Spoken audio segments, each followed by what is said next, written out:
อีกหนึ่งบรรยากาศข้างลำห้วยพี่น้องพามาชมหาดสะดุ้งคือเก่ากับบรรยากาศในช่วงสายๆของวันนี้โอ้อ่อนซ่อนเนาะพี่น้องเลยหลายผู้หลายคนอาจจะสงสัยอาจจะถามว่าอันนี้ห้วยหยังอันนี้คือห้วยน้ำคลองเด้อพี่น้องเด้อเบิ่งหาดสะดุ้งเลี้ยงไหลทราย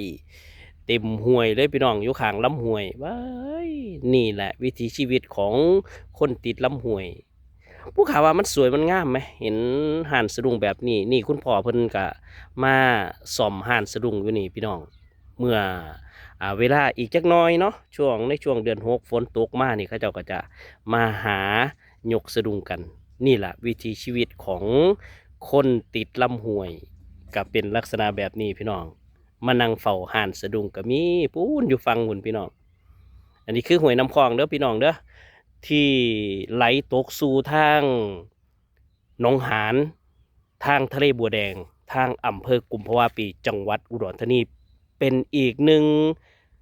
ลำน้ำสาขาที่ตกลงสู่ไปยังทะเลบัวแดงกับบรรยากาศในช่วงตอนเศร้าของมื้อนี้กันกับผู้ขาคนหล่อในคนไข้เติบบ่าวเสียงคัฒนาเก็บบรรยากาศภาพสวยๆภาพงามๆ นำภาพฝากตอนกับห้านสะดุ้งอยู่ข้างลำน้ำให้พี่น้องได้รับชมรับเบิ่งกันสั่นแล้ว